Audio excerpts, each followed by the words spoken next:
శిలువ మరణం పొందినంతగా తనను తాను తగ్గించుకున్నాడు గనుక క్రీస్తు యేసునకు కలిగిన ఈ మనసును మీరును కలిగి ఉండండి. ఏముండాలంట? క్రీస్తు యేసునకు కలిగిన మనసు అంటే శాంతం కలిగిన వారిగా, సహనం కలిగిన వారిగా మనము ఉండాలి. అందుకనే ఫిలిప్పీ సంఘానికి ఉత్తరం రాస్తూ భక్తుడు పౌలు గారు ఒక మాట అంటాడు, మనందరికీ సుపరిచయమైన మాట. ఫిలిప్పీలకు రాసిన పత్రిక 4వ అధ్యాయము 4-5 వచనాలు. ఎల్లప్పుడూ ప్రభువునందు ఆనందించండి, మరలా చెప్పుదును ఆనందించండి, మీ సహనమును సకల జనులకు తెలియబడనీయుడి, ప్రభు సమీపముగా ఉన్నాడు. చూసారా ఏమంటున్నాడు?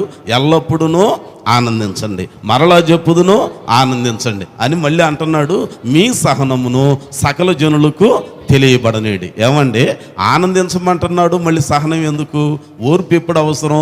ఏదో తట్టుకోలేనిది వస్తేనే ఓర్పు అవసరం. బాగా ఇబ్బందికరమైన పరిస్థితుల్లో అంటాం కొంచెం ఓర్చుకో, నొప్పి ఎక్కువైతే అంటాం కొంచెం ఓర్చుకో, బాధ కలిగితే అంటాం కొంచెం ఓర్చుకో, ఇక తట్టుకోలేకపోతే అంటాం ఇంకొంచెం సేపు ఓపిక పట్టు. ఏనంటున్నాడు? ఆనందించండి అంటున్నాడు. మరలా మీ సహనం సకల జనులకు తెలియబడనియండి. అయ్యా నేను తట్టుకోలేను, ఓర్చుకోలేను అని అంటున్నాడు. మనం కనిపెడుతున్నామే, మనం ఎదురు చూస్తున్నామే, ఆ ప్రభు రాకడ సమీపంగా ఉన్నది కాబట్టి దేనిని గూర్చి కూడా మీరు చింతపడకండి. దేవునికి స్తోత్రం. మనం ఎట్లాగున ఉండాలని అంటే సహింపు కలిగి, శాంతము కలిగిన వారిగా, సహనం కలిగిన వారిగా మనం ఉండాలి. ఏమండి, పరలోక రాజ్యంలో మనం చోటు చేసుకోవాలని అంటే, మనం ఎదురు చూస్తున్న ఆ దేవుని రాజ్యంలో మనం కూడా యుగయుగాలు ఆ తండ్రి అయిన దేవునితో, కుమారుడైన దేవునితో, త్రియేక దేవునితో నిత్యత్వంలో నిరంతరం జీవించే భాగ్యాన్ని పొందుకోవాలని అంటే మనము సహనము కలిగిన వారిగా ఉండాలి. దేవునికి స్తోత్రం. అందుకనే అపోస్తలుల కార్యముల గ్రంథం 7వ అధ్యాయములో 60వ వచనంలో సందర్భంలోనికి రాగానే ఆ స్తెఫను భక్తుని రాళ్లతో కొడుతూ ఉన్నారు. భయంకరమైన వేదనను అనుభవిస్తున్నాడు. తట్టుకోలేని పరిస్థితులండి. ఆ బాధ అనుభవించడం సామాన్యమైంది కాదండి. 7 సంఘ పెద్దలలో ఓ మంచి సాక్ష్యం కలిగిన వ్యక్తి, పరిశుద్ధాత్మ చేత నింపబడిన 7 పెద్దలలో ఒక పెద్ద ఈయన పేరు స్తెఫను.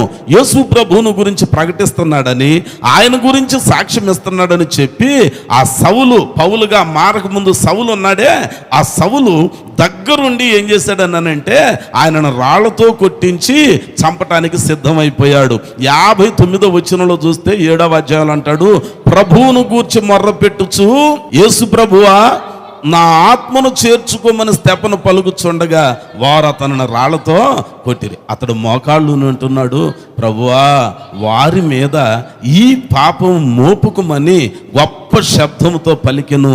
ఈ మాట పలికి నిద్రించను. సౌలు అతని చావునకు సమ్మతించను. చూసారా, యేసుక్రీస్తును కలిగిన మనసు.